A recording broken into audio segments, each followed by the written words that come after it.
말씀 예레미야 32장 16절에서 35절까지의 말씀입니다. 16절에서 35절까지 우리 같이 한 목소리로 같이 봉독하겠습니다. 16절입니다. 시작. 내가 매매 증서를 네리야의 아들 바둑에게 넘겨준 뒤에 여호와께서 비로하여 이르되 슬프도소이다. 주 여호와여, 주께서 큰 능력과 표신팔로 천지를 지으셨사오니 주에게는 할 수 없는 일이 없으시니이다.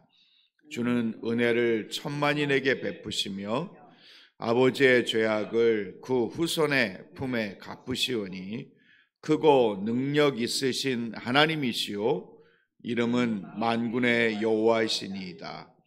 주는 책략에 크시며 하시는 일에 능하시며 인류의 모든 길을 주목하시며 그의 길과 그의 행위의 열매대로 보응하시나이다. 주께서 애굽 땅에서 표적과 기사를 행하셨고 오늘까지도 이스라엘과 인류 가운데 그와 같이 행하사 주의 이름을 오늘과 같이 되게 하셨나이다. 주께서 표적과 기사와 강한 손과 표심팔과 큰 두려움으로 주의 백성 이스라엘을 애굽 땅에서 인도하여 내시고 그들에게 주시기로 그 조상들에게 맹세하신 바 젖과 꿀이 흐르는 땅을 그들에게 주셨으므로 그들이 들어가서 이를 차지하였거늘 주의 목소리를 순종하지 아니하며 주의 율법에서 행하지 아니하며 무릇 주께서 행하라 명령하신 일을 행하지 아니하셨으므로 주께서 이 모든 재앙을 그들에게 내리셨나이다. 보옵소서, 이 성을 빼앗으려고 만든 참호가 이 성에 이르렀고 칼과 기근과 전염병으로 말미암아 이 성이 이를 치는 갈대아인의 손에 넘긴 바 되었으니 주의 말씀대로 되었음을 주께서 보시나이다. 주 여호와여, 주께서 내게 은으로 밭을 사며 증인을 세우라 하셨으나 이 성은 갈대아인의 손에 넘기신 바 되었나이다. 그때 여호와의 말씀이 예레미야에게 임하여 이르시되 나는 여호와여 모든 육체의 하나님이라. 내게 할 수 없는 일이 있겠느냐? 그러므로 여호와께서 이와 같이 말씀하시니라. 보라, 내가 이 성을 갈대아인의 손과 바벨론의 느부갓네살 왕의 손에 넘길 것인즉 그가 차지할 것이라.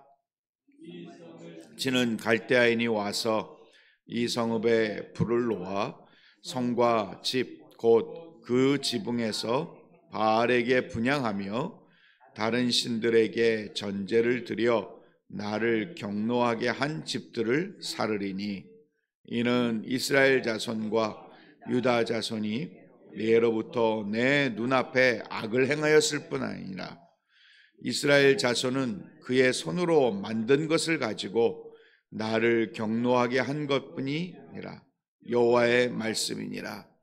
이 성이 건설된 날부터 오늘까지 나의 노여움과 분을 일으키므로 내가 내 앞에서 그것을 옮기려 하노니 이는 이스라엘 자손과 유다 자손이 모든 악을 행하여 내 노여움을 일으켰음이라. 그들과 그들의 왕들과 그의 고관들과 그의 제사장들과 그의 선지자들과 유다 사람들과 예루살렘 주민들이 다 그러하였느니라. 그들이 등을 내게로 돌리고 얼굴을 내게로 향하지 아니하며 내가 그들을 가르치되 끊임없이 가르쳤는데도 그들이 교훈을 듣지 아니하며 받지 아니하고 내 이름으로 일컫는 집에 자기들의 가증한 물건들을 세워서 그 집을 더럽게 하며 흰놈의 아들의 골짜기에 바알의 산당을 건축하였으며 자기들이 아들들과 딸들을 몰래 앞으로 지나가게 하였느니라. 그들이 이런 가증한 일을 행하여 유다로 범죄하게 한 것은 내가 명령한 것도 아니요 내 마음에 둔 것도 아니니라. 아멘. 아멘. 예레미야가 어제 저희들이 잠깐 말씀을 나누었던 것처럼 바벨론이 예루살렘 성을 포로로 이렇게 포위하고 있는 그 상황 속에서 다른 가문 그리고 땅을 토지를 무르는 일을 하고 있는 것을 봅니다. 그 땅을 무르고 토지를 무르는 것은 집 안에 그리고 가족 안에 아니면 그 지파 안에서 주로 이루어지는 일들이거든요. 왜냐하면 하나님이 땅 분배를 하셨고 그 땅 분배한 것을 하나님께서 각 이렇게 지역마다 그리고 각 경계성마다 그 땅을 이스라엘 백성들에게 똑같이 나누어 주었습니다. 공평하게. 그리고는 그 땅을 물을 수 있도록, 그 무른다라는 것은요 되갚는 것입니다. 그리고 그들이 다른 지파나 아니면 다른 사람들에게 넘어가지 않도록 하기 위한 하나님의 배려이신 거죠. 이게 얘기를 하면 조금 길긴 한데 무슨 얘기냐 하면 나중에 안식년이 되고 희년이 되면 땅을 다시 돌려줍니다.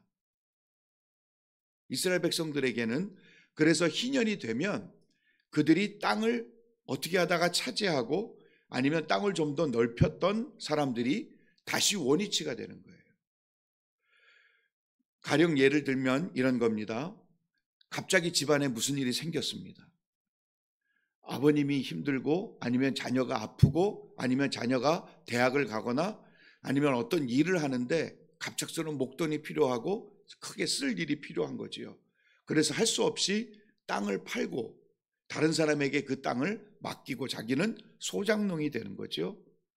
그렇게 하다가 뭐 갚으면 괜찮겠지만 다시 그 땅을 되사면 괜찮겠지만 그것이 오래 갈 경우에 희년이 되었을 때에 그 땅, 내가 어렵고 힘들었을 때 목돈 때문에 그 땅을 넘겨주었지만 희년이 되면 그 땅을 다시 돌려받는 겁니다. 그래서 다시 원위치가 되는 거죠. 하나님께서는 이스라엘 백성들이 살아갈 수 있도록 하나님이 주신 그 약속의 땅에서 노예로 그리고 땅 없이 그리고 어떤 삶의 근원이 없이 살아가는 것들을 하나님이 볼 수가 없으시고 하나님의 백성들은 모두가 다 하나님 안에서 그 일들을 그리고 그 삶을 잘 영위해 나갈 수 있도록 하나님이 그 땅 분배와 그리고 땅을 보존할 수 있는 길을 하나님의 백성들에게는 열어주신 것입니다. 그래서 어쩌다가 조금은 여유가 있고 큰 일이 없고 가정적으로도 문제가 없이 잘 탄탄하게 그냥 그렇게 지냈던 사람들은 다른 사람에게 토지를 또 이렇게 살 수가 있었고 그러다 보니까 뭐 50평이었다가 100평이 되고 150평이 되었던 사람들도 나중에 희년이 되고 하나님이 약속한 날이 되면 다시 자기의 원위치를 갖는 거예요. 욕심 부릴 필요 없는 거고 욕심 부려서도 안 됩니다. 왜? 그 땅은 하나님의 것이기 때문에. 그게 하나님이 이스라엘 백성들 하나님의 공동체에게 보여주신 경제 원리입니다. 그래서 그 땅의 경계석이 옮겨지지 않을 수 있도록 그러니까 다른 지파에게 그 땅이 가게 되면 그 땅을 무르고 그리고 그 땅을 다시 회복하는 것이 쉽지가 않았어요. 왜? 지파별로 땅 분배를 받았거든요. 그러니까 그 지파별로 땅 분배를 받았는데 여기에 있던 땅이 이 지파에게 가게 됐을 때 굉장히 복잡해지는 일들이 생겨야 하기 때문에 그래서 하나님께서는 그 지파 안에서 특별히 그 가족들 안에서 땅을 무르고 땅을 되사는 일을 할 수 있도록 그게 1순위였다. 이제 그 일들을 예레미야가 하게 되었는데, 근데 이제 하나님께서 예레미야에게 보여주신 것이 무엇이냐? 바빌론에게 멸망하는 거예요. 멸망할 것임을 계속 예언하고 있었던 것이죠. 그런데 그렇게 분명히 멸망할 것인데 땅을 살 이유가 없잖아요. 더군다나 증인을 두고 증서를 2개나 작성을 해서 바룩이라는 그 서기관에게 그것을 맡기고 많은 사람들의 증인을 두고 그렇게 하며 땅을 산단 말이죠. 아니 이제 곧 땅이 빼앗겨지고 이방 나라가 침입해서 나라가 망할 것인데 땅을 살 이유가 뭐가 있겠습니까? 그것이 오늘 16절에서부터 25절까지 예레미야가 하나님 앞에 기도한 내용입니다. 그래서 25절을 보면 주 여호와여 주께서 내게 은으로 밭을 사며 증인을 세우라 하셨으나 이 성은 갈대아인의 손에 넘기신 바 되었나이다. 하나님, 내가 살긴 샀는데 이 땅 하나님이 바벨론의 손에 넘기실 터인데 무슨 의미가 있겠습니까? 그가 물었던 기도의 내용이지요. 근데 예레미야의 기도를 보면 재밌는 것이 처음에 기도의 제목, 처음 하나님 앞에 기도할 때 하나님을 찬양합니다. 시편을 봐도 그렇습니다. 예수님의 우리를 향하여 가르쳐 주신 기도도 하늘에 계신 우리 아버지여 이름이 거룩히 여김을 받으시오며 하나님을 찬양하고 하나님을 높이는 기도, 그것이 기도의 첫 시작을 성경은 우리에게 가르쳐 주고 있고요. 예레미야도 그렇게 시작하고 있는 것을 보게 됩니다. 우리의 기도 순서는 뭐 딱히 필요는 없지만 먼저 우리가 기도들을 드릴 때 하나님을 높여드리는, 하나님을 찬양하는, 하나님을 경외하는 그 기도의 첫 서두가 필요하지 않을까. 네, 그렇게 우리는 볼 수가 있겠고, 그 예레미야의 기도에 하나님이 응답하십니다. 하나님께서 이스라엘 백성들을 향한 하나님의 계획이 뭐냐? 그들이 망하는 것이다. 그런데 우리가 읽지는 않았지만 이제 내일 저희들이 살펴볼 터인데 36절부터 마지막 절까지 이렇게 살펴보면 하나님께서 다시 돌아오게 회복하게 하실 것을 약속하시는 하나님의 약속이 다시 선언되고 있는 것을 보게 됩니다. 사랑하는 여러분, 우리는 이 예레미야의 모습을 통해서, 그리고 예레미야를 이 하나님 앞에서의 그의 모습을 통해서 우리에게 주시는 분명한 교훈은 무엇이냐? 상황과 환경을 바라보는 것이 아닙니다. 지금 당장 우리 눈앞에 놓여 있는 우리 한국의 경제적인 상황, 그리고 소상공인들의 너무나도 힘겨운 오늘날의 이 싸움들, 삶을, 가게를 아니면 일터를 어떻게든지 유지하기 위하여 몸부림치는 오늘날의 이 상황들 앞에서, 그리고 미래가 투명한 상황들 앞에서 우리가 해야 할 것은 뭐냐? 하나님의 약속을 붙드는 것입니다. 현실이 중요하지 않습니다. 그리고 지금 앞에 놓여 있는 상황이 중요한 것이 아닙니다. 예레미야를 통해서 우리에게 주시는 분명한 메시지는 하나님의 약속이 있다. 그 약속을 붙들고 그 약속 앞에서 상황과 환경과 우리 앞에 놓여 있는 현실 바라보지 말고 하나님의 약속 붙들고 그 믿음의 길을, 그 힘겹고 버거운 자리들을 지켜내라 하시는 하나님의 메시지가 우리의 메시지여야 할 줄로 믿습니다. 그리고 또 하나 우리에게 주시는 분명한 말씀은 이스라엘 백성들이 왜 이런 위기 상황과 왜 이런 이방인의 손에 놓여지게 되었는가? 그것은 그들의 죄 때문인데, 특별히 오늘 우리가 읽은 본문 속에서 주시는 하나님이 말씀하시고 선언하시는 유다의 죄는 뭐냐? 우상숭배입니다. 29절을 보면 바알에게 분향했다. 그리고 30절을 보면 악을 행할 뿐만 아니라 그의 손으로 만든 것을 가지고 나를 경노하게 했다. 34절, 내 이름으로 일컫는 집에 자기들의 가증한 물건들을 세워서 그 집을 더럽게 했다. 우상들입니다.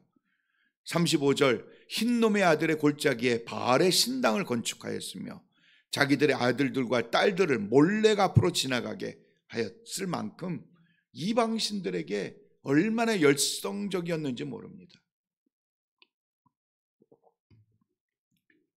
그것이 하나님의 분노와 하나님의 진노를 낳게 만든 이유이고 원인임을 선언하고 있습니다. 사랑하는 여러분, 우리가 하나님보다 더 숭상하고 하나님보다 더 믿고 하나님보다 더 애지중지 여기는 것이 우리에게는 우상입니다. 하나님과 재물을 겸하여 섬길 수 없다. 그죠? 돈을 사랑함이 일만하게 뿌리입니다. 사랑하는 여러분, 오늘 우리 앞에 놓여 있는 우리는 우상 숭배하지는 않습니다. 그러나 하나님보다 높아지고 하나님보다 더 숭상하고 하나님보다 더 열심히 애지중지하는 그 모든 것들이 우리에게는 우상이 될 수도 있음을 우리는 꼭 기억하고 하나님 앞에서 이러한 하나님의 분노와 하나님의 진노를 자아낼 수 있는 우리 앞에서의 혹시 가증한 물건들은 없을까? 가증한 마음들은 없을까? 우리 그것들을 하나님 앞에 우리 자신을 돌아보면서 하나님의 약속을 붙들고 하루하루 주님을 향한 믿음의 자리를 열 때에 하나님께서 우리에게 능력이 되시고 힘이 되시고 오늘 우리에게도 주시는 분명한 메시지가 뭐겠습니까? 27절, 나는 여호와요 모든 육체의 하나님이라 내게 할 수 없는 일이 있겠느냐? 할렐루야. 하나님이 할 수 없는 일 없으십니다. 무엇이든지 하실 수 있는 분, 그분께서 우리의 삶에 능력이 되시고 우리 삶의 역사가 되시고 우리 삶의 모든 것들을 치유하실 수 있는 위대한 우리 하나님이 되실 줄로 믿습니다. 그 하나님을 끝까지 의지하며 우리의 길을 잘 걸어낼 수 있는 저와 여러분 모두가 되기를 주님의 이름으로 축원을 드립니다. 기도드리겠습니다. 이 시간 말씀을 생각하면서 하나님, 혹시 우리 중에 하나님보다 더 사랑하고 하나님보다 더 애지중지하는 우리의 삶의 모습은 없습니까? 다시 한번 하나님을 더 깊이 사랑하고 하나님의 약속을 믿을 줄 아는 믿음의 사람이 될 수 있도록 도와주옵소서. 현실과 그리고 우리 앞에 놓여 있는 상황에 우리의 마음 빼앗기지 않게 하시고 하나님의 말씀, 약속을 더 우선적으로 붙들고 걸어낼 줄 아는 믿음의 사람이 됨으로 말미암아 하나님이 무엇이든지 하실 수 있는 길들을 우리의 삶 가운데서 이 어려운 가운데서도 하나님이 행하시는 것들을 보게 하옵소서. 우리 주여 한번 외치고 말씀 생각하며 기도하며 나아가겠습니다.